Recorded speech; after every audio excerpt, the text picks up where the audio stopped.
எந்த பக்கம் திரும்பினாலுமே நம்ம எல்லாருமே இப்போ பேசிக்கிட்டு இருக்கிற ஒரே விஷயம் ஐபிஎல். இப்போ தான் உமன்ஸ் ஐபிஎல்ல ஆர்சிபி கப் வின் பண்ணிட்டாங்க. இப்போ மென்ஸ் ஐபிஎல்ல யார் வின் பண்ண போறாங்க அப்படிங்கிற கேள்வி நம்ம எல்லாருக்குள்ளேயும் இருந்துகிட்டு இருக்கு. இந்த மாதிரியான ஒரு நேரத்தில் ஃபர்ஸ்ட் மேட்ச் சென்னைக்கும் ஆர்சிபிக்கும் தான் நடக்க போகுது. அது ஒரு இன்ட்ரெஸ்டிங்கான ஃபேக்டராக இருந்தால் அந்த மேட்ச் சென்னையில நடக்க போகிறது அப்படிங்கிறது தமிழ்நாட்டில் இருக்கக்கூடிய ஃபேன்ஸ் எல்லாருக்குமே ரொம்ப சந்தோஷமான ஒரு விஷயமாகவும் இருந்துகிட்டு இருக்கு.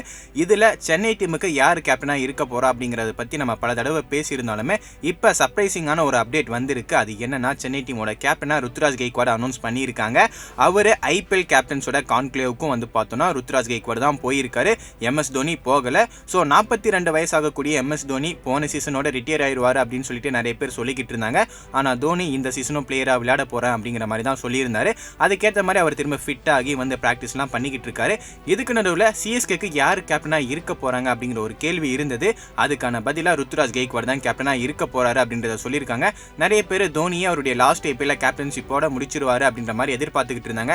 ஆனா தோனி ஒரு சர்ப்ரைஸ் கொடுத்திருக்காரு.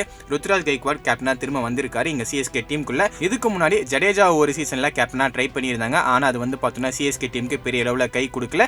அதுக்கப்புறமே மிட்வே அந்த டோர்னமெண்டோட பாதியிலேயே தோனி கேப்டனா மாறினாரு. அப்பயும் அந்த டீமை வச்சுட்டு சென்னை சூப்பர் கிங்ஸால பெரிய அளவுல பெர்ஃபார்ம் பண்ண முடியல. இப்போ ருத்ராஜ் கெய்க்வாட் கையில கேப்டன்ஷிப் போயிருக்கு.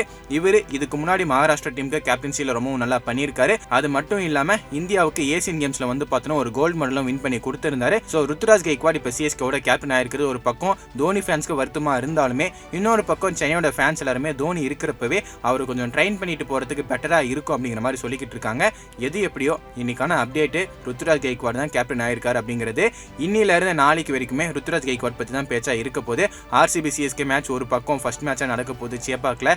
இது கூட இப்போ ருத்ராஜ் கேப்டனா வர போறாரு. அவர் என்ன பண்ண போறாரு, இந்த மாதிரி நிறைய எதிர்பார்ப்புகள் சிஎஸ்கே ஃபேன்ஸ்க்கு மத்தியில் இருந்துகிட்டு இருக்கு. இப்போ ஆப்போசிட் டீம்ல இருக்கக்கூடியவங்களும் புதிய கேப்டனுக்கான ஒரு புது ஸ்ட்ராட்டஜியோட வரணும். சரி, என்ன நடக்குது அப்படிங்கறத நம்ம பொறுத்து இருந்து பார்க்கலாம்.